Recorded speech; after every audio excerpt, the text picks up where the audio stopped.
this is Jim Francis, and welcome back to Sales Code. In this session, we're going to talk about closing. It's one of my favorite topics. When I say that, I realize that most salespeople are really good presenters, meaning that they do a good job of presenting their features, the benefits, the products, but often, they lack some skills when it comes to closing. And I really believe in terms of closing, you have to practice the ABCs. And what I mean by that is you have to always be closing. Everything you do, every action you take has to bring you closer to the close, closer to the sale, closer to the order. It could be something simple, like asking a test question as we're going through our presentation, like, does that make sense? Are we moving in the right direction? It could be a step. Let's take an order and let's do a sample, or let's take a 30-day trial, or whatever it might be. But the piece there is you always have to be closing. Everything you do is moving them further or closer to the order, further and closer to the sale. You also have to be kind of aware of the fact that, beliefs play a critical role when it comes to closing. And I'm not just talking about their beliefs, I'm talking about your beliefs. In fact, one of the things I did in my Sales Code material was I had people take a closing test to see if they believe they're a good closer. And I really believe the closing comes down to two major things. One of those things is competence, meaning that you have to have a series of skills to be a good closer. But the other is confidence. You have to have the belief that you deserve the sale, that you should get the sale, and that it's easy for you to ask for the order. And you have to really have those beliefs intact to be a good closer. Of course, some of that piece too is that you have to understand the beliefs of the other individual, the person you're selling to. And their beliefs, may hold them back from getting the sale or taking the sale. If they have a belief system that your product's a scam, or if they have a belief system that, they can get it cheaper, if they have a belief system like, that I make bad buying decisions, or, I buy too much and therefore I'm going to postpone the sale until later. We have to kind of deal with some of the beliefs that they're walking into the sales face-to-face with, to kind of deal with those belief systems or some of those issues to get rid of them, so that can bring us closer to the sale. And I really believe that you have to apply pressure. You've got to make sure that, you create some pressure on that individual to take a step closer to the sale. And we as professional salespeople have to have the skill to create a sense of urgency and apply pressure. Now, it doesn't have to be harsh pressure, but it does have to be pressure. It means we do have to occasionally tell them some things that are negative if they don't take action. It also means that we might create some incentives for them to take action today and spell out what the consequences is if they don't. You also have to have a good series of closing strategies. So what I want to do is kind of walk through several different closing techniques with you to give you some tools so that you can be better at closing. When it comes to closing, I kind of think that there's kind of 5 major areas in terms of concepts we have to be thinking about. Certainly in terms of closing, we have to think about the 4 personality styles. We have to think about the spade personality, the hearts personality, the diamond, and the club. And keeping in mind what their motivation is and how to close them. Obviously, if I'm talking to a spade personality, they're going to be thinking that their opinion's the only opinion that's important. So I have to make sure my closing statements, my closing system, my closing process, appeals to that individual. And the best way of appealing to that individual, is to really leave it up to them. To say something like, hey, listen, I can't make the decision. You're the only person who can make the decision. All I can do is bring you, a choice of option A or option B. We also have to realize that closing doesn't happen just at the end of the call. Closing happens all through the process of the call, the process of the call. What that means is we should be asking questions and test questions and validating points as we go along in our presentation. And as I said, it can be something like a test question. In fact, we'll talk about test questions in just a few minutes. We also want to make sure that we're appealing to the individuals. And I know there's about 10 offers out there that are really appealing to individuals. So what we want to do is we want to tap those top 10 offers, whether it's cash or free trials or an incentive or a 2-for-1 or a club or a discount, and use those offers really to motivate people to take that step today as opposed to waiting tomorrow to take it. Because that incentive is only going to be used for today and today's sale. So we need to make sure we're scripting our incentives pretty good. I really do believe that stories sell. I can't tell you how many times that I've told a story, whether it's a motivational story or it's an emotional story or whatever it might be, and the person afterwards say, hey, listen, what you were talking about made sense in terms of the product or the service, but the real reason that I bought into it was because of that story about your friend. The real reason I bought into it was because of that story about you when you were coming up, and the thought process that you had. And I think that's a little covert, but it can certainly deal with objections and deal with the process and make sure people take action by using stories effectively. And I have a strong belief system that goes something like, in terms of, closing, you want to make sure that you deal with the objections long before they come up. Because when you're closing, that's when the objection comes up. And if it comes up in the middle of your close, you can deal with it, but it's a little late to deal with it. So we want to deal with major objections up front, whether that's price or whether that's delivery or whatever it might be. Let's get that out of the way pretty quick, and deal with it. The other piece about objections you got to be careful about is, I know about 80% of all first objections are false. They're just an excuse. So let's deal with them right away, get rid of them right away. So we do deal with the primary objection. I also believe in terms of objections that if we deal with the objection, if we make a statement, a closing statement, and we get a nod or we get a yeah, I agree, or whatever that might be, I believe as soon as you deal with that objection, it's time to close. Which means we have to have more than one type of close. In fact, I'm going to suggest to you that you have to have 3 to 5 closes that cold, that they're memorized, they're part of your system, they're part of how you do business, and you know how to use those statements, that story, whatever it might be, each and every single time. So we want to make sure we become a good closer and use closing techniques effectively, so that we get to the result and get to the result pretty quickly. So let me kind of walk you through a couple of closing techniques, a couple of statements, that you can use on a regular basis, to assist you in terms of your closing techniques. The first one is an old one, and it's a regular one, and that's really the alternative choice close.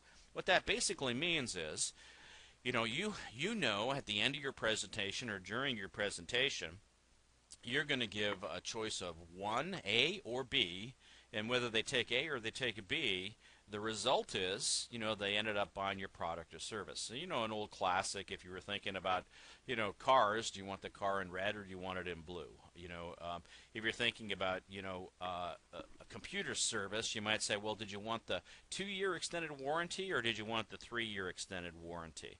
And, the answer to both of those, or either of those questions, is yes and yes. So the alternative close is a great one to use. And in fact, what I might suggest you do at this point is maybe go over to your workbook and, take a look on page 57. And on page 57, what are the questions that you could be asking, to give an alternative choice in terms of your products and service? Was that a half order or a full order? Do you want 5,000 units or 10,000 units? Did you want the bigger package or the smaller package? And come up with those alternative choice codes and make them part of your repertoire. Make them part of your normal process for doing business, so that you can get the closer to the sale. One of the things I do pretty regularly when I'm selling from stage and selling to group audiences, whether that's 10 people or whether that's 1,000 people, is a conditioning process. And what I do is, I get people to say yes, yes, yes, yes, and I do that through tag questions and test questions. But I know, if in a 90-minute session I can get somebody to say yes 50 times in their head, not necessarily out loud, then I'm moving them closer to the sale, because when I ask them, are you ready to move ahead or do you want it in blue or green, that they're going to be more likely to answer that question with a yes as well. And that's really conditioning.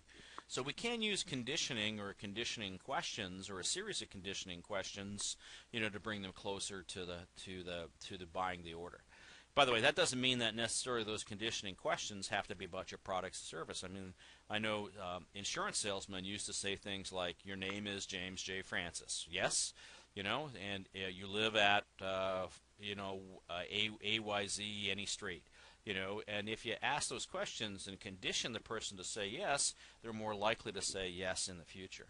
One of my favorite closing techniques, and one I use in different ways, is the Ben Franklin close. In the Ben Franklin close, basically, if you took it's said that Ben Franklin, when he was thinking about making an important decision, when you'd literally take a piece of paper and put a line down the center, and you put pros on one side and cons on the other. And when you're thinking about this in terms of the selling profession, can we sit down and say, hey, listen, let's just think about this logically for a minute.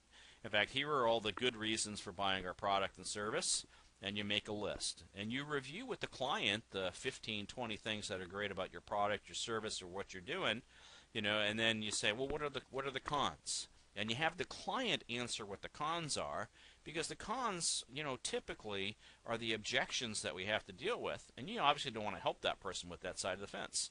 What it does is visually also give you a picture of, hey, there's 15 things that are great with this product, and there's only 2 things that are bad with this product.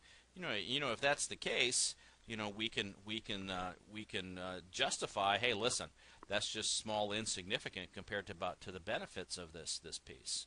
A good closing technique is the puppy dog technique. When you think about going to a pet store, quite often they say, hey, why don't you take the puppy home for 24 hours? And they know, man, if that puppy gets into your house with your kids and your family, man, the puppy's staying there in 90% of the cases.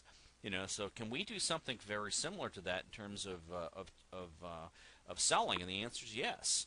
I mean, could we, for example, give them a sample?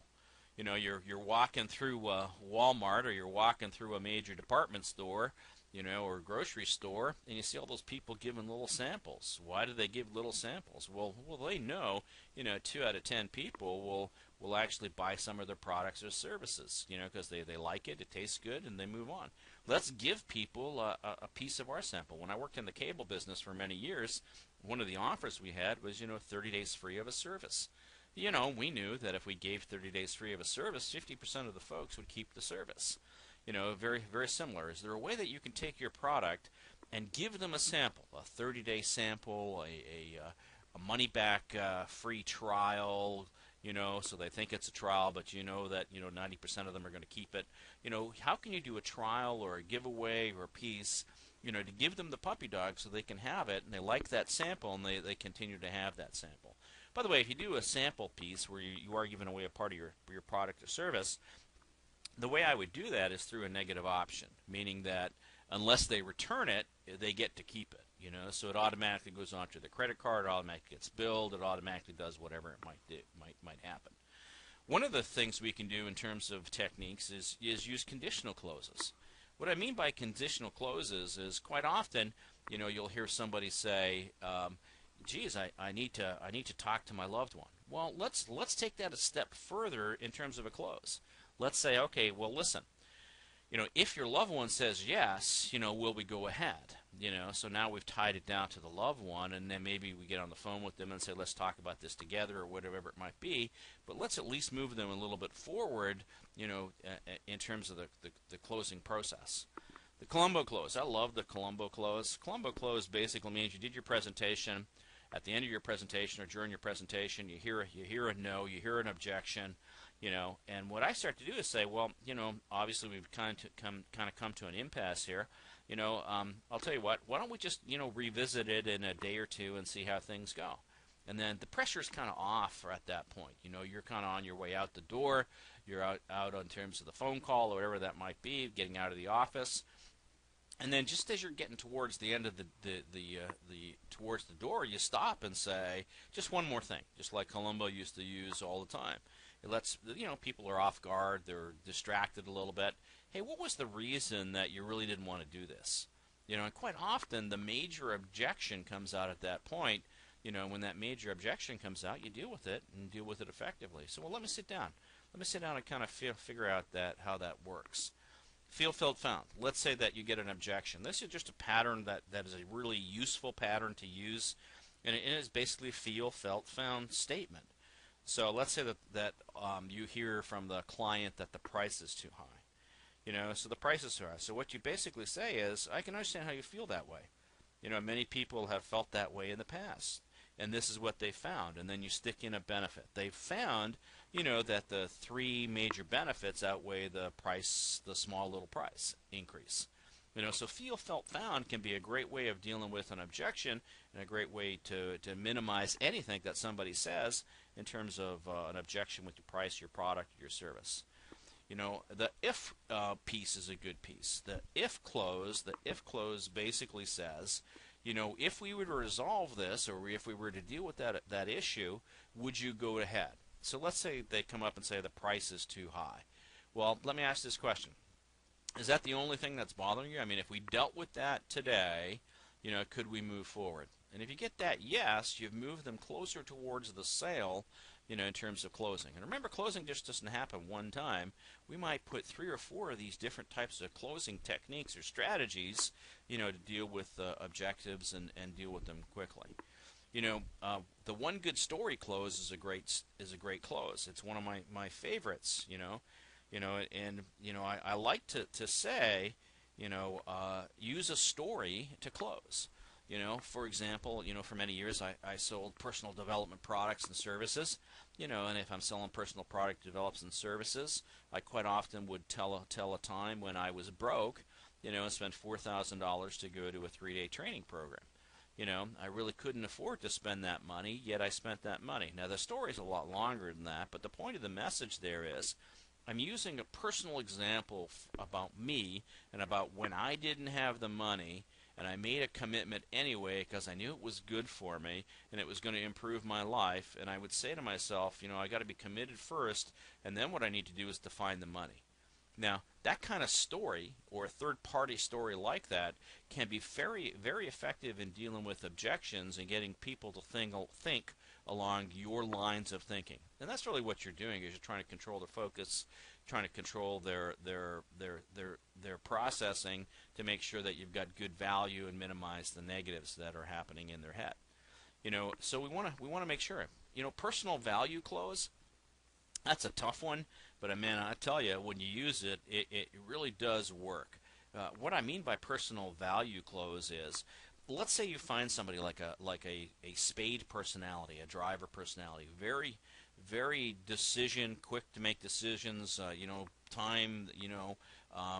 They value time. They want to get to the point quickly. What you do is you take their value and you stick it back in them like a knife. You really use that point to drive home the point. Only the people with good sound judgments buy this product. It's the people that really want to make the correct decision, and want to make it quickly, decisively, and be correct about the decision. Obviously, if I said something like that to an analytical or a club personality, that's going to be directly in their face. And they're basically saying, well, I want to be that person. So quite often what they'll do is they'll leverage it. Now, you can only do it, I would suggest as kind of a last resort, or do it if you kind of really know who this person is and what motivates them. The order blank close, simple one, man. I teach this to all my sales coordinators, all my sales people. If I'm presenting and they're at the back of the room, man, have that clipboard there with an order form and hand the order form to the person. If the person grabs the order form and the pen, man, half the battle is done. So the order blank close is a good piece to be using. And you want to make sure that they take possession. An example from professional selling from stage, and I have a program called Selling from Stage, is, quite often you get the professional individual who does a presentation on asset protection or taxes or whatever it might be, and they go to the back and they have 20 people there, asking them tax questions or asset questions. So what I've told them to do is, hey, grab a clipboard with some order forms, or grab the order forms, and rather than answering the questions directly, say, hey, listen, fill out that order form, and the answer to that question is in my materials. And what that does is it gets that 1 or 2 or 5 people out of the 20 to actually start filling out the order forms, rather than answering all of the questions. So order blank closing can be a great piece, and you'll want to make sure everybody has an order form with them. In fact, if I'm sitting down with somebody one-on-one, the first thing that is in my hand is the order form, because it's kind of an indirect way of saying this order form is for you. I don't bring it out late in the presentation. It's there from the beginning. So I mean, you can use the order blank. A testimonial close. A testimonial close is a great piece. Social proof is a great piece. So anytime you can say, hey, listen, Fred did this and this is what his results were, you could have similar results. That can be a good closing technique. So make sure you've got 1 or 2 or 3 or 5 testimonials sitting there in your repertoire ready to be used, if needed in terms of the closing technique. One of the things that you can do is use the one reason close, and what I mean by the one reason close is that many times consumers, clients have 4 or 5 things running around in their head as to why they don't want to do it. Now a lot of them are crap. A lot of them are just excuses, and they're running around in their head. And what you really want to do is to find out, hey, what's that main reason? So I ask the question when I'm coming across that, hey, listen, I know there's quite a few reasons that you might be thinking, but what's the main reason? What's the thing that's holding you back from taking action today? And if I know what that one major thing is, I can say, and then deal with it, then I can say, hey, listen, the other ones are kind of minimal. We kind of dealt with that issue. Let's move on. A minor question close. Minor question close is just basically you're going to ask a question that's about the process of the sale. Is your name spelt with an F? Did you want to have the extra service? Is Monday delivery okay? Did you want to grab a tie with that jacket? Those are all questions that assume that the jacket's going to be sold. They assume that you're getting delivery. So if you use minor question closes, they're kind of an indirect way of getting the person to say yes without directly asking for the order. One of the great closes that I use and I love to use is the reframe close. And I use the reframe close directly with 2 major objections that pop up quite often. In fact, I kind of use a framing technique before I get to the reframe close. What I mean by that is I might say something like, hey, listen, I know there might be 50 objections out there, but when you really think about it, there's really just 2. Now, did I just get rid of 48? I did. And of the 2, I know that it usually comes down to time and it comes down to money. So let's talk about time. And let's spend a few minutes talking about time. Then let's talk about money. We talk a few minutes about money. And I kind of allude that those are kind of excuses, and then I usually say something like, hey, listen, guys, if time and money are the reason that you're not moving ahead with the coaching program or moving ahead with our program, then that's the exact reason that you have to go ahead. Because if you want more time and you want more money in your life, you have to change what you're doing right now. You have to change the way that you're working, change the way that you're thinking about money. And I find when I reframe that objection to be the reason, for them to take action, it's pretty motivating, because it was the reason that was holding them, and now it's the reason they have to do it, and it kind of throws them for a loop when they take action. Contrast close. Contrast close basically means, we take an amount of money or we take a position, and what you do is you show them something large and then ask them for something small. So I might show them some products. Let's say we're doing about cars. Let's say that we're looking at cars. We've been looking at $10,000 cars or $20,000 cars, $20,000 car, $20,000 car. We've looked at 5 or 6 $20,000 cars. Then I'm going to show them the $12,000 car that I really want them to buy. And they've been thinking, oh man, I can't afford 20, I can't afford 20, I can't afford 20. Oh, maybe I can do the 12. A good example of that is, I got sold by a professional sales rep when I was buying clothing, and I walked in and he showed me 6 or 7 suits, and at the time, they were relatively expensive. I was pretty young at the time, maybe 22, and the suits were all $600, $700 suits. Now I know that's not much nowadays, but back when I was younger, that was a lot. I was used to, $50 jackets or a $75 jacket. So he showed me all of these suits and said, which ones do you want? And when I'm looking at $2,000, $3,000 worth of suits, suddenly a $600 suit, one of them doesn't seem that expensive, or a $300 suit, doesn't seem that expensive. And contrast like that can be pretty dramatic. So ask for the big order, then ask for the medium size and the little size. You're more likely to get it rather than asking for the little order and then going up. So use contrast and the contrast close to help you close the deal. Takeaway close. Takeaway close is a really cool close. What it basically does is it basically says to the individual, that you don't deserve it, right? What I mean by that is it says, you're not capable of this. It might be something like, "Hey, I'm not sure that we can qualify you for our product." Automatically when you say that to somebody, in particular a spade personality or an expressive personality, they get upset because they believe they deserve to be qualified for the product. We only select a few participants. Only a select few of the 100 people that are here will we allow into our program. I'm not sure I can get you approved today. When you say those kinds of things in terms of taking the sale away from individuals, it actually creates a reason for them to want it more, because people like scarcity. They like what they can't have. So it's a great piece. So how can you make your product a little more scarce? How can you qualify? How can you say that, geez, you may not be worthy of this product or service. Maybe you're not the right type of individual.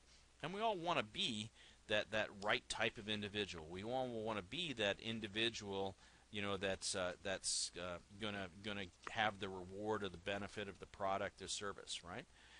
So we want to make sure we're doing that. So takeaway really does work. There's a couple of other closes you might want to drop into, page 65 on your manual there just to take a look, but just, touch and base real quick. Certainly if you're talking to an expressive type of individual, and styles are really important, you want to do something like the treat yourself kind of close. Hey man, can you imagine if you buy this, what that's going to mean for you in terms of excitement and fun? And don't you really deserve to treat yourself and have that kind of fun? So we can use the treat me kind of piece, as a motivation piece for them. So we want to make sure that we keep in mind those 4 personality styles, to do things. I can tell you in terms of those 4 personality styles, there's a couple of important ones that you kind of need to kind of think about. For example, when it comes down to the driver, or I should say the diamond personality, what they like is incentives. So you want to make sure you've got an incentive close for that individual. They like getting the bonuses. They like getting the extras. They like getting, wrapped up in the auction, or wrapped up in the I got a great deal, or I got a great offer, or whatever that might be. So that can be a great one, for those types of individuals. In terms of the heart personalities, any kind of coaching or one-on-one, hey, listen, if you do it today, what we're going to do is give you 3 hours of extra service, or 3 hours or 6 weeks of extra support, or whatever that might be. That can be a great piece for them in terms of motivating them and closing them. The club personality, they get turned on by safety and security, and being right, so that money back guarantee is really important to them. Even though 99% of the people won't use it, that money back guarantee for that individual in particular can be a really strong and powerful one. Now, what about the spade personality? Well, for them, they got to get something that somebody else doesn't get. So making them unique, making them different, giving them a benefit that other people don't get, can really turn the tides with respect to them. So what I would do is give them a bonus, or have a bonus in your quiver pack that you can use just for that type of individual, to make them feel like they got one over. In fact, you want to make sure you're using language when you're talking to that individual that basically talks about, hey, listen, you got this, and lots of other people didn't. While I'm talking about, the 4 types of people again, and talking about, their styles, keep in mind something we mentioned earlier in one of the other sessions, and that is, using visual, auditory, and kinesthetic language patterns to appeal to the different styles. And you tend to find that, the styles, are visual, auditory, kinesthetic, and usually there's all 3 of them in there, but, there's certain patterns that they use on a regular basis. There's 2 other pieces that I want to mention with respect to closing that you really need to understand. That internal-external sort piece, that internal-external reference piece, is an important one to remember. That driver and that spade personality and that analytical, that club personality, they really want to make the decision. So you've got to, bring it to them and let them make the decision and use language that is appealing to them, that keeps them motivated on track.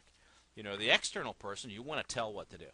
And in fact, my offer is going to be, hey, listen, the reason why I do this today is because it is good for you, and you'll want to take action today because you don't want to miss out. And I'm actually going to tell the external person, to buy this product or service. With the driver, I'm going to ask them if they want option A or option kind of B, that spade personality. So make sure you're using some visual, and make sure you're using that internal and external kind of piece. And one of the other things you should realize about people in terms of their thought process, is something called matching and mismatching. What I mean by that is, quite often you'll have people move along with you in terms of thought process, and then sometimes they'll totally mismatch, what you're saying and doing. And you got to be careful for that, because you might think that they're negative, and in fact they're not. It's just that they're conditioned to look for the exception. And what I mean by that is a matcher, basically they'll say, yeah, I agree, and they're moving down the path with you, where a mismatcher, whatever you say, doesn't matter what it is, they're negative. They're going to say, well, yeah, but what about this? Now, you think they're negative, and actually it's just their thought process. Their thought process is they see the picture, and they see the good picture, and then they see the bad picture, and they ask you about the bad picture because that's the last one on their mind. So, with matchers and mismatchers, there's certainly with mismatchers, there's certain language we can use when we find out that they're doing things, to spin the wheel a little bit. Here's a good example. My mom was a mismatcher. Whenever I said I was going to do something, whether that was buying real estate or doing whatever, she immediately would tell me all the things that were bad with things. And it was a constant issue, because I would at one point I would say, hey, listen, I don't want to talk to you, because every time I talk to you, you bring out all the bad things. And then, I learned about this technique, and I started using this technique with her, and all of a sudden, things were glorious. See, what I would say is, hey, Mom, you probably won't believe this, but, there's some great real estate deals down in Florida. And she would go, yeah, I will. And what she literally did was mismatch what I was saying. So if you're coming across a person that seems to have every objection in the world, rather than trying to deal with the objections, maybe you should just use a couple of language patterns, like, well, I'm not sure you'll believe this, or maybe this is not real for you, or you'll probably doubt this, and see if immediately they say, well, that's not true, I'm with you. Because that can make your sales a lot better. So we do want to understand how people think, whether that's internal, external, visual, auditory, kinesthetic, or matchers or mismatchers. I start to think about that in terms of our closing. Having closing and closing techniques that use some of those techniques as part of the process. For example, I might think about a closing technique for a driver or a spade personality, and I might think about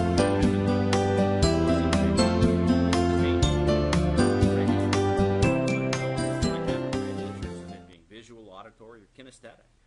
So it literally means we need to plan a lot of our closing techniques. And I'm going to suggest to you that you want to become a master over the next 30 or 60 days. So part of that is, first of all, I might take the closing evaluation or test, in the workbook to see how I'm thinking about closing. The second piece is, start to go through the workbook itself in terms of writing out some closes, writing out some visual and auditory and kinesthetic language patterns, for closing techniques. The last piece is I might consider, a little bit about NLP training. And NLP training is neuro-linguistic programming, and now I'm an NLP certified trainer by Richard Bandler directly, and I don't say that to impress you. I say that to let you know, that those skills are great skills that if you can get through the personal development side of the fence and realize how they can apply to selling, can dramatically improve your selling and your closing. This is Jim Francis saying so long for now. I'll see you next time.